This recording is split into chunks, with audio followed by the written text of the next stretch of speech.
Olá, muito boa tarde para você. Chegamos, seja bem-vindo, seja muito bem-vinda. Está no ar o Pauta Aberta desta quarta-feira, dia 15 de fevereiro de 2023. Muito boa tarde para você, Vanessa. Muito boa tarde para você, Odilon. Boa tarde para você que está em casa. Obrigada pela audiência em todo o Brasil.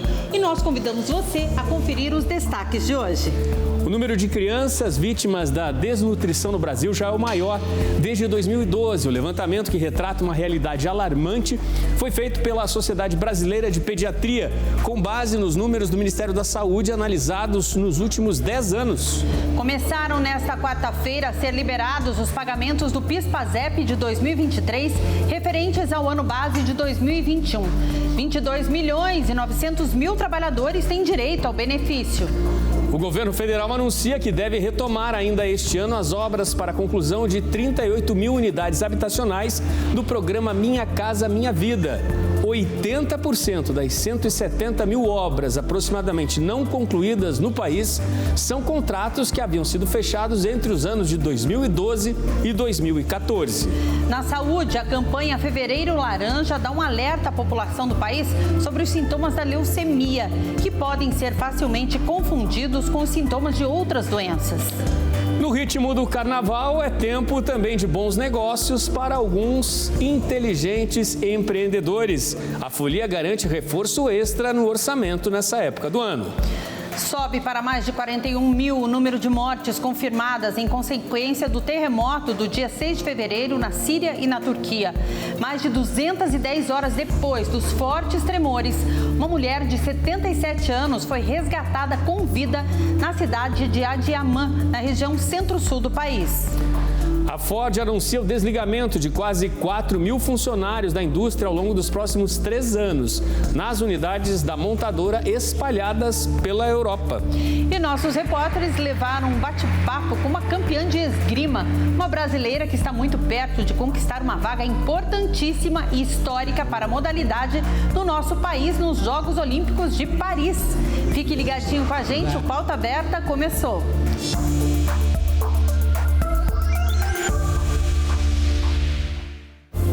O número de crianças internadas por desnutrição no Brasil é o maior desde o ano de 2012. O Brasil não tem avançado no combate à desnutrição infantil, de acordo com um levantamento da Sociedade Brasileira de Pediatria, com base nos dados do Ministério da Saúde, entre 2012 e 2022. Todos os dias, 11 crianças menores de 5 anos são internadas por desnutrição no país. A região Nordeste concentra a maior parte dos casos, com 36% do total de internações. E só no estado da Bahia, o número de crianças internadas por desnutrição no período foi maior que de toda a região Centro-Oeste, Norte e Sul. O Brasil não tem avançado no combate à desnutrição infantil, de acordo com um levantamento da Sociedade Brasileira de Pediatria, com base nos dados do Ministério da Saúde, entre 2012 e 2022. A desnutrição provoca a maior hospitalização de bebês dos últimos 14 anos no Brasil, de acordo com a Fiocruz. O estudo mostra ainda que no ano passado, 19 estados e o Distrito Federal registraram um aumento de internações. Pediatras explicam que a desnutrição é uma doença que tem raízes profundas na desigualdade social. Especialmente nos últimos 4 anos, intensificados pela pandemia, houve um empobrecimento dessa população e uma dificuldade de acesso ao alimento de qualidade. Uma criança desnutrida é uma criança muito mais suscetível a infecções corriqueiras e mais suscetível também a mortes por infecções de causas evitáveis, como diarreias e pneumonias. De acordo com a OMS, o tratamento de uma criança desnutrida é feito em 3 etapas.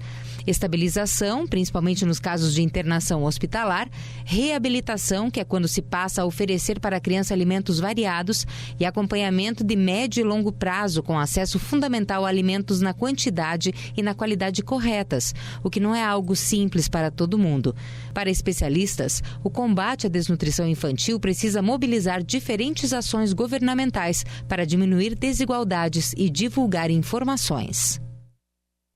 Começaram nesta quarta-feira os pagamentos do abono salarial PIS/PASEP de 2023, referente ao ano base 2021.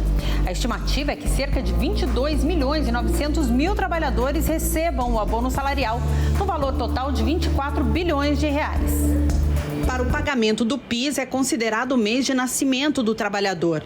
No caso do PASEP, é considerado o dígito final do número de inscrição no programa. Todos os beneficiários podem sacar o dinheiro até o dia 28 de dezembro. Nesta quarta, já tem direito de sacar os beneficiários nascidos em janeiro ou com final da inscrição zero. O pagamento do abono salarial devido aos trabalhadores de empresas privadas que integram o Programa de Integração Social, PIS, será feito pela Caixa Econômica Federal. Já no caso dos trabalhadores do setor público, que integram o Programa de Formação do Patrimônio do Servidor Público do Abono Salarial, PASEP, o pagamento é feito pelo Banco do Brasil. Do total de 22 milhões e 900 mil trabalhadores, 20 milhões e 400 mil recebem um PIS e 2 milhões e 500 mil recebem um PASEP. O valor do abono salarial pode chegar ao total de até um salário mínimo, de acordo com a quantidade de meses trabalhados. Só recebe o valor total quem trabalhou os 12 meses do ano anterior. As informações sobre o abono salarial podem ser consultadas desde o dia 5 de fevereiro na carteira de trabalho digital no portal gov.br ou pelo telefone 158. Entre as informações estão o valor a que tem direito, data e banco de recebimento. Mais tempo para o contribuinte acertar as contas com o leão. A Receita Federal alterou o prazo de entrega da declaração do imposto de renda deste ano de 2023. Agora, os contribuintes terão um prazo maior, de 15 de março a 31 de maio, para entregar toda a documentação. Segundo o Fisco, a alteração que passa a valer a partir de agora tem como objetivo permitir que, desde o início do prazo de entrega, todos os contribuintes possam ter acesso à declaração pré-preenchida do imposto de renda. Como a maioria das informações sobre a renda do contribuinte só chega à Receita no final de fevereiro, prazo que as empresas têm para entregar as declarações de pessoas jurídicas, o prazo maior fará com que a campanha do imposto de renda já comece com todas as funcionalidades oferecidas a todos os contribuintes. Em 2022, a liberação foi em partes. As regras de preenchimento do documento serão anunciadas pela Receita no final deste mês. No entanto, elas não devem ser muito diferentes das do ano passado. Tem a obrigação de declarar imposto de renda quem recebeu rendimentos tributáveis acima de R$ 28.559,70, o que inclui salário, aposentadoria e pensão, por exemplo. O governo federal pretende retomar ainda neste ano as obras de 38 mil unidades habitacionais do programa Minha Casa Minha Vida, que estão paralisadas. Segundo o levantamento, 170 mil unidades não foram concluídas pelos governos anteriores, sendo que 80% das obras foram contratadas entre 2012 e 2014. Depois de 14 anos lutando para conquistar a moradia própria, a Rosângela agora exibe orgulhosa os cômodos da nova casa. São 2 quartos, sala, banheiro, cozinha e área de serviço, que em breve vão abrigar também a filha dela e os 2 netos. Hoje eu posso bater no peito e dizer eu tenho minha casa própria e, além do mais, estou pertinho da minha família, que é o melhor, né? O programa Minha Casa Minha Vida tem cerca de 170 mil unidades habitacionais programadas para serem entregues em vários estados. Dessas, 75 mil estão com as obras em andamento, 12 mil em fase de projeto e 83 mil seguem com as obras paradas. O governo federal quer dar andamento ainda em 2023 à finalização de pelo menos 37 mil desses imóveis abandonados, 10 mil nos primeiros 100 dias e o restante ao longo do ano. O investimento previsto é de 330 milhões de reais. Aqui em Santo Amaro serão entregues 684 unidades habitacionais.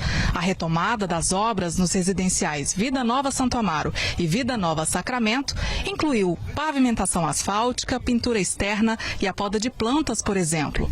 Um projeto que começou em 2013 com um investimento na época de 41 milhões de reais se torna realidade e produz 684 finais felizes após uma longa jornada. É o caso da Valberta, que morava de favor na casa de parentes e criou as filhas vendendo lanches nas ruas. Hoje, comemora o recomeço de uma nova vida. Depois de tantos anos, minha vida toda, nunca tive uma casa própria e estou assim, pedindo a Deus até que não dê um troço, porque é uma felicidade que não dá para eu descrever com palavras. muita felicidade mesmo. E agora um alerta para a sua saúde. A morte súbita é responsável pelo falecimento de aproximadamente 300 mil brasileiros por ano, de acordo com informações da SOBRAC, que é a Sociedade Brasileira de Arritmias Cardíacas. E o mais preocupante, Odilon, é que a morte súbita pode acometer pessoas de qualquer idade, inclusive jovens e adultos. Mesmo aqueles que mantêm um estilo de vida saudável podem ser vítimas dessa fatalidade. Não importa o gênero e nem a idade, a parada cardiorrespiratória pode acontecer em qualquer pessoa. E segundo a Sociedade Brasileira de Arritmias Cardíacas, a SOBRAC é responsável pela morte de 300 mil brasileiros a cada ano. A morte súbita é uma parada cardíaca que ocorre de repente e na maioria das vezes está relacionada a doenças cardiovasculares, como obstrução das artérias, ou neurológicas, como AVC ou convulsões. O coração, ele tem a função de bomba, onde ele faz com que o sangue circule normalmente e leve oxigênio. E a morte súbita, na maior parte das vezes, ocorre que o coração ele fica tremendo, ele para. De acordo com algumas condições de doenças ou um exercício forte ou um forte estresse, o coração ele perde a capacidade, ele começa a fazer como se a gente chama de fibrilação, né? Então ele perde a capacidade de bombeamento e isso leva a uma parada total de oxigenação dos órgãos, levando à morte do paciente. A principal característica da morte súbita é a síncope.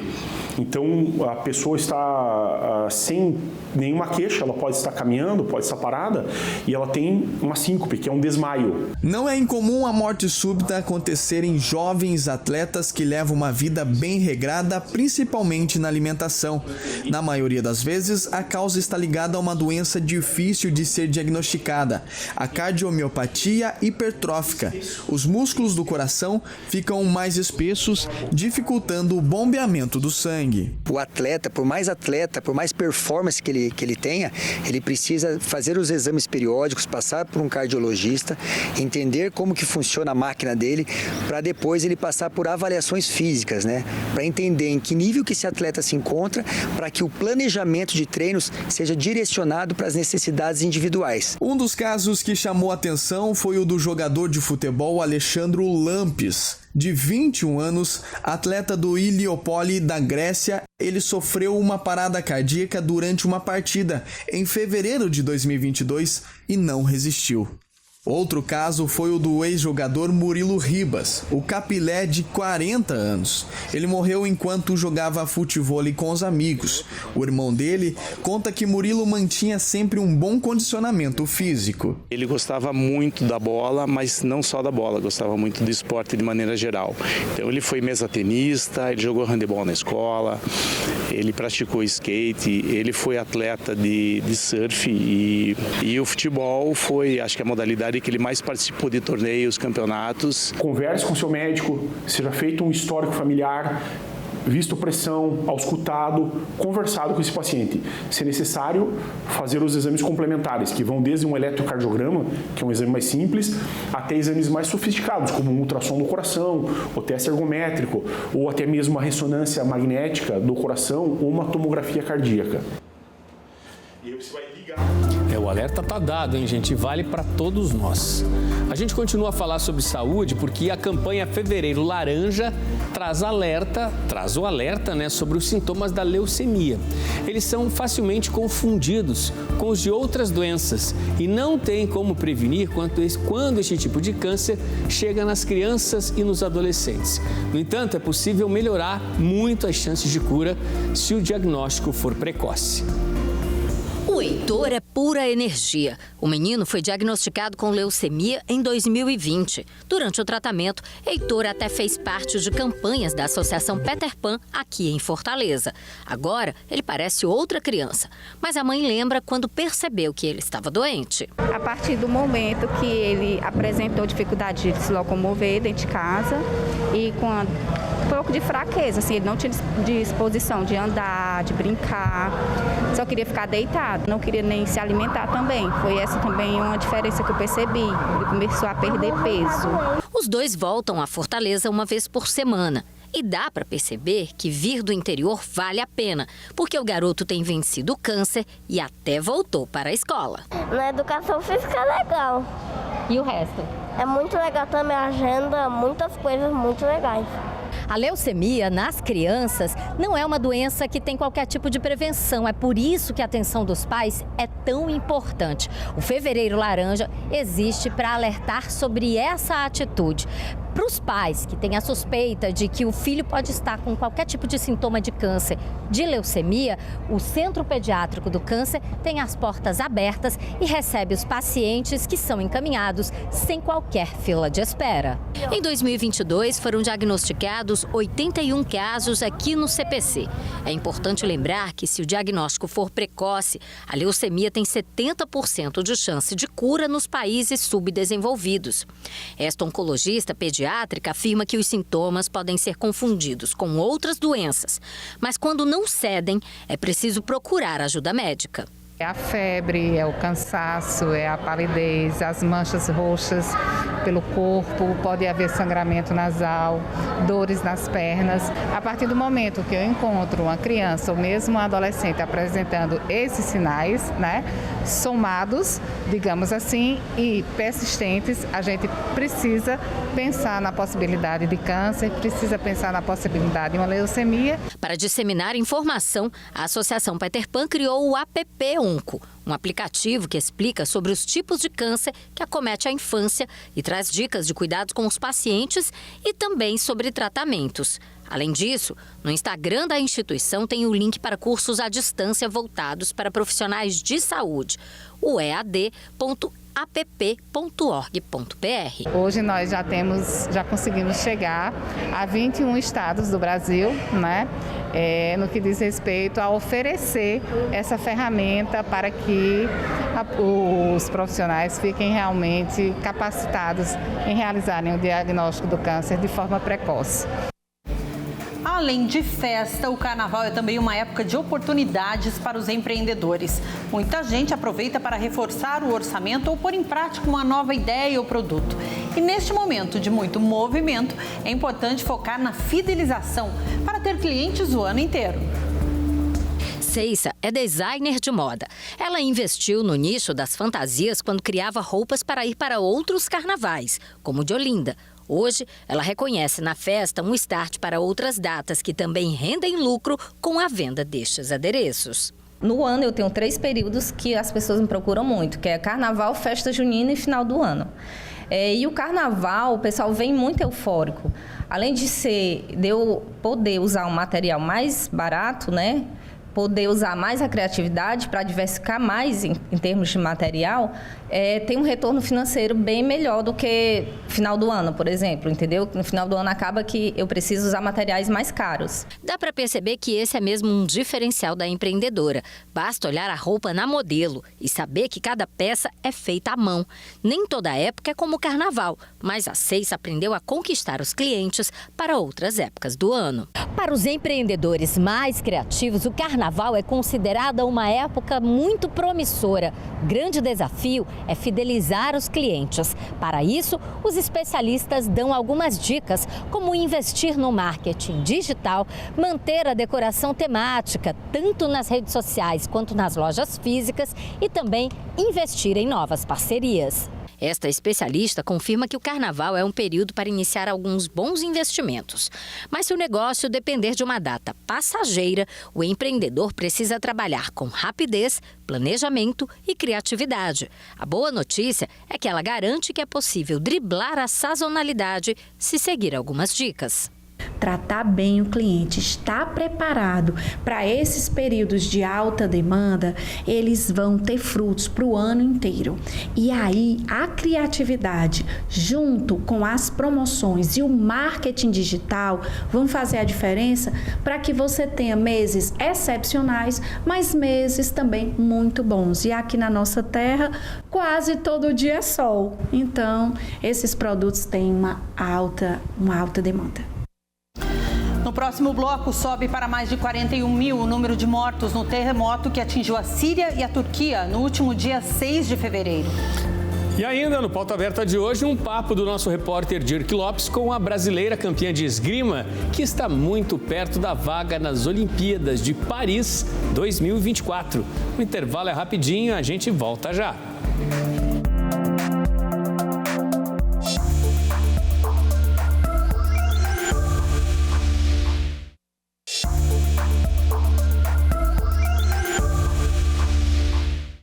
O Pauta Aberta está de volta para este segundo bloco. A você de casa, sempre ligadinho com a gente aqui na TV Evangelizar.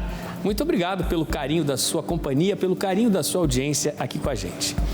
Vamos de notícias internacionais agora, notícias da Síria e da Turquia.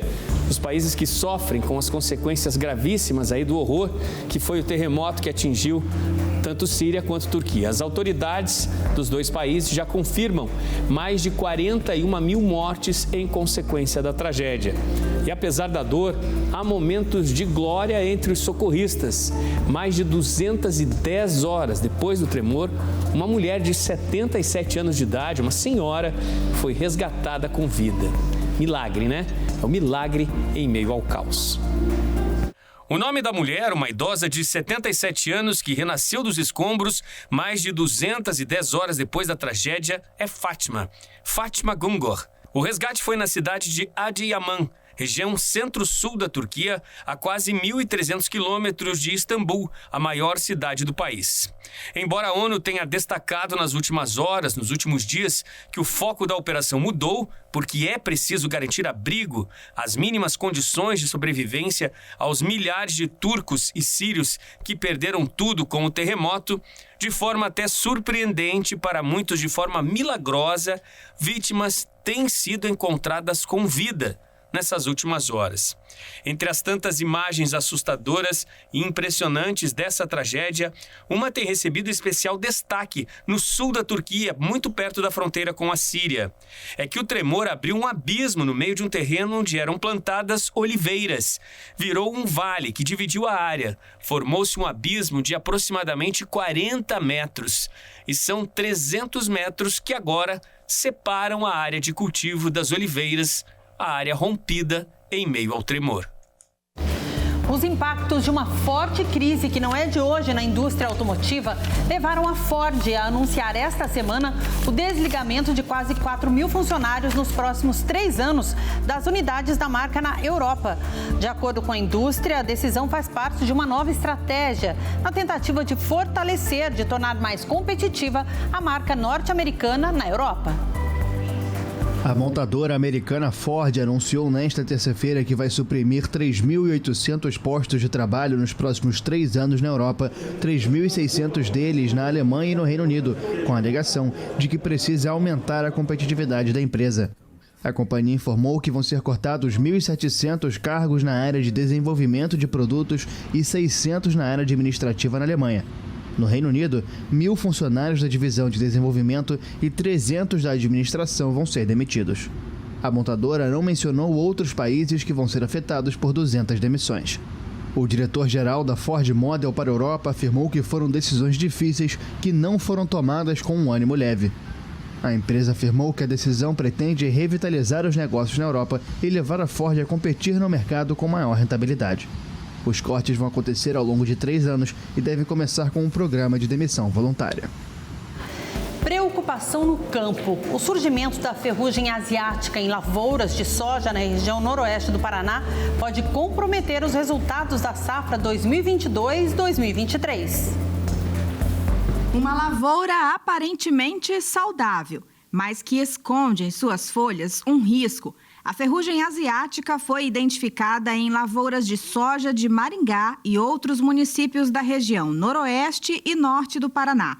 A doença pode se manifestar em qualquer período de desenvolvimento da planta e o surgimento dela se dá principalmente por conta das condições climáticas. No começo dessa safra, nós percebemos que ao longo das semanas após a semeadura, nós tivemos o quê? Até então, condições de muita umidade, muita chuva e as temperaturas médias elas estão um pouco mais amenas. Então foi uma condição que para a ferrugem a gente já percebeu que em o produtor não fazendo manejo, não fazendo monitoramento, ele poderia correr o risco da ferrugem entrar e causar sérios danos.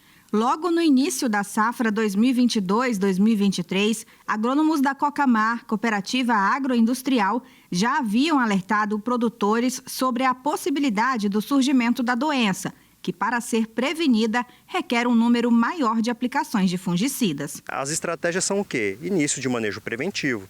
Então a gente chama hoje de aplicação zero. É a aplicação que você faz muito cedo, 30 dias após a planta ter emergido, 35 dias após a planta ter emergido no máximo, onde você faz uma aplicação às vezes antes da entrada da doença. E aí nesse momento você está começando a fazer o quê? Uma proteção da tua lavoura para a entrada do patógeno. E a partir daí você meio que calendariza as próximas aplicações a cada 14 dias, para você reforçar a proteção que você tem na tua lavoura e para você também combater com uma eficiência maior a doença que está se desenvolvendo na tua lavoura. As lavouras da região começaram a ser plantadas em meados de setembro e início de outubro de 2022. Com isso, a colheita já iniciou em algumas áreas, mas ainda é cedo para apontar qual será a perda de produtividade por conta da ferrugem asiática e outras doenças. O que se pode afirmar é que aqueles produtores que não fizeram o manejo adequado terão prejuízos. Nesse ano, devido ao potencial produtivo das lavouras estarem muito alto, potencial produtivo alto, e também a necessidade do investimento para você segurar e manter esse potencial produtivo alto, os produtores estão fazendo uma aplicação e meia a mais, 2, então eles estão chegando a 5, em alguns casos em até 6, porque a preocupação é o quê? É manter essa produtividade. Produtores que mantiveram aquelas 2 aplicações e meia, 3 aplicações, a gente que está vendo que o quê? Não somente a ferrugem acabou entrando, mas as outras doenças que acabam acontecendo nos anos normais também estão presentes e aí a produtividade do produtor com certeza vai cair, vai ficar abaixo. Uma grande preocupação, principalmente para os agricultores dessa região aí no noroeste do Paraná. Mudando de assunto agora, gente, olha, a NASA entrou para o livro dos recordes. Isso porque a Agência Espacial Norte-Americana fez o voo de helicóptero mais longo no planeta Marte. O mini helicóptero Ingenuity da NASA entrou para o livro dos recordes com o voo mais longo realizado na superfície do planeta Marte.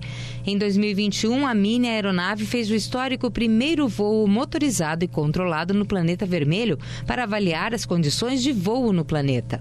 O Ingenuity é parecido com um drone, pesa 1,8 kg e chegou a Marte dobrado e acoplado à parte inferior do Perseverance, robô da NASA que pousou no planeta em fevereiro de 2021.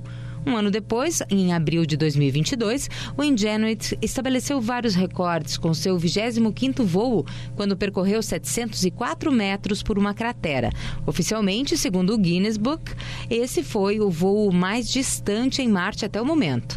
Na mesma data, o helicóptero também estabeleceu um novo recorde de velocidade no solo, 5,5 metros por segundo, e um novo recorde de duração de voo de 161,3 segundos.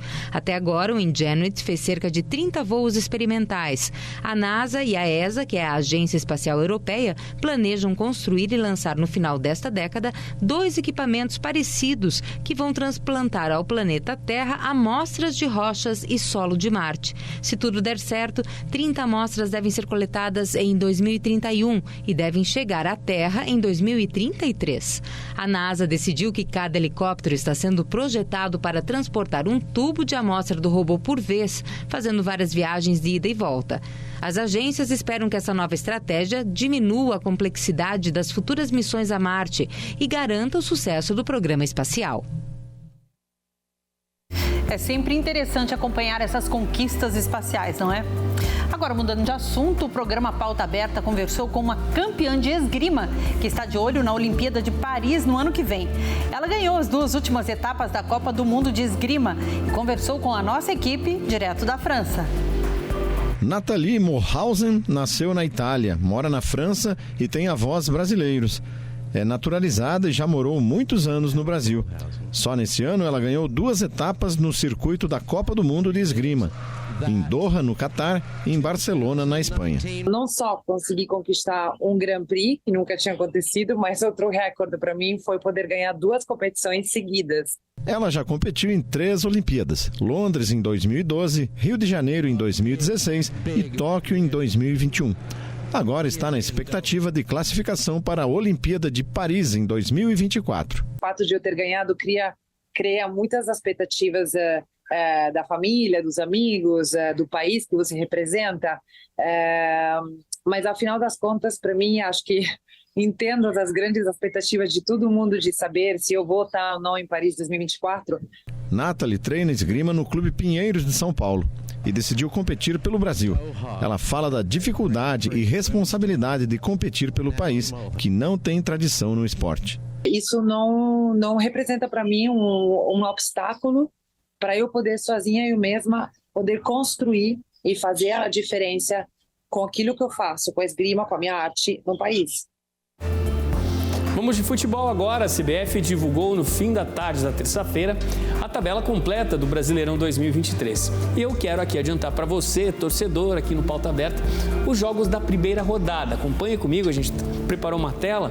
O torneio está marcado para começar no dia 15 de abril, com jogos nos dias 15, 16 e 17 de abril, né? Os jogos da primeira rodada. E a abertura do Brasileirão terá Flamengo e Curitiba no Maracanã, Botafogo e São Paulo, jogo marcado para o estádio do Engenhão, também no Rio. Palmeiras e Cuiabá, o campeão brasileiro estreia em casa, né, no estádio no Allianz Parque. O Corinthians joga contra o Cruzeiro em São Paulo também, na Neoquímica Arena. Na primeira rodada vai ter Bragantino e Bahia, jogo em Bragança Paulista. Atlético Mineiro e Vasco, partida marcada para Belo Horizonte. Grêmio e Santos, jogo marcado para Porto Alegre. Atlético Paranaense e Goiás na Arena da Baixada, em Curitiba. Fortaleza e Internacional no Castelão, em Fortaleza. América Mineiro e Fluminense com estreia marcada para o estádio Independência. Aí em destaque então para vocês os jogos da primeira rodada do Brasileirão 2023, Brasileirão que começa no mês de abril. E olha que legal, gente, uma casa na periferia da capital de Minas Gerais é uma das favoritas na disputa do prêmio Casa do Ano, um dos mais famosos do mundo da arquitetura. A casa que virou sensação arquitetônica fica no aglomerado da Serra, uma das maiores favelas de Belo Horizonte, num beco e não tem saneamento básico. O sonho do dono dessa casa, Cadu dos Anjos, era um canto com cara moderna e antiga ao mesmo tempo, tipo aqueles que têm cimento queimado no chão. No total, 1.622 moradias mundo afora disputam o Prêmio Internacional de Arquitetura, entre elas 161 casas brasileiras. O Barraco do Cadu, como a comunidade chama o espaço, é a única do país que fica numa favela. O coletivo de arquitetos voluntários que projetou a casa tinha 2 desafios: um terreno mínimo e uma construção que ficasse barata. Saiu a casa de 66 metros quadrados de tijolinho deitado, uma referência às memórias afetivas de quem sabe o que é uma casa de chão batido. Arquitetos afirmam que o concurso Casa do Ano é uma oportunidade de reconhecer e democratizar o acesso à informação e à arquitetura. Tanta criatividade e afeto só poderiam vir de um coração brasileiro, não é mesmo? E a gente continua no estado de Minas, porque Minas Gerais tem carnaval para todos os gostos. No circuito das Águas do Sul do estado, os visitantes podem escolher entre a animação dos blocos de rua e a tranquilidade dos banhos medicinais. São 325 anos de história e um circuito turístico que envolve 13 cidades. Estamos falando do Circuito das Águas, um dos mais conhecidos complexos de águas medicinais do mundo e que fica aqui no sul de Minas. Neste carnaval, o maior apelo é a tranquilidade que a região oferece. Boa opção para quem quer relaxar, cuidar da saúde. Caxambu, por exemplo, é referência em mais de 180 práticas de terapias integrativas, serviços que também serão oferecidos no período do carnaval. Atividades, né, no balneário, com tai chi chuan, com yoga, geoterapia. Teremos também, né, as atividades esportivas no Parque das Águas, Carnaval da Saudade, programação cultural. A região também é ótima opção para quem quer contato com a natureza.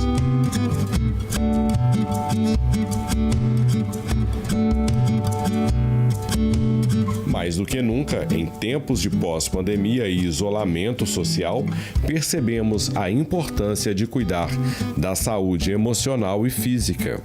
As terapias integrativas favorecem o autoconhecimento e a autocura.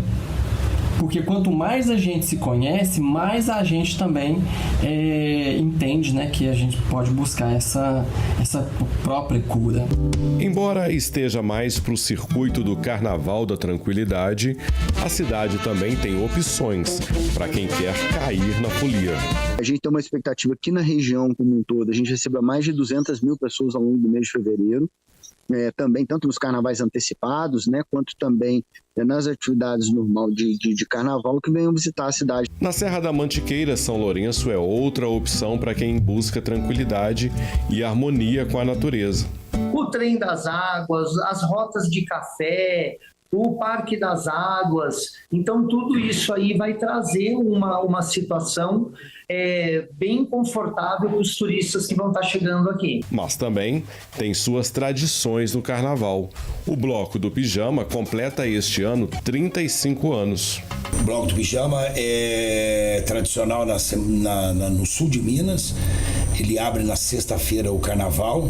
Queria convidar todos a virem, realmente é um espetáculo, é uma multidão de gente que vem para poder divertir durante o carnaval, cara. O carnaval aqui vai ter tanto para quem quer se divertir, que tem os blocos de rua, mais os blocos que vão se apresentar à noite, além dos nossos atrativos. Passeio de balão, passeio do trem das águas, o Parque das Águas com as suas águas medicinais e os roteiros em fazendas de café. Você não pode perder esse carnaval em São Lourenço. Odilon, você é mais do bloquinho ou das águas, da tranquilidade? Tem para todos os gostos, né? Eu hoje sou mais das águas. Eu já fui do bloquinho, sim. Mas se tiver um bloquinho por perto, eu encaro também. Eu não. Eu sempre fui das águas mesmo, independente da idade. Bom, depois dessa reportagem, né, que te prepara aí para a festa do carnaval e com várias opções, hoje a gente se despede. Obrigado pela companhia. A gente se vê amanhã. Até amanhã.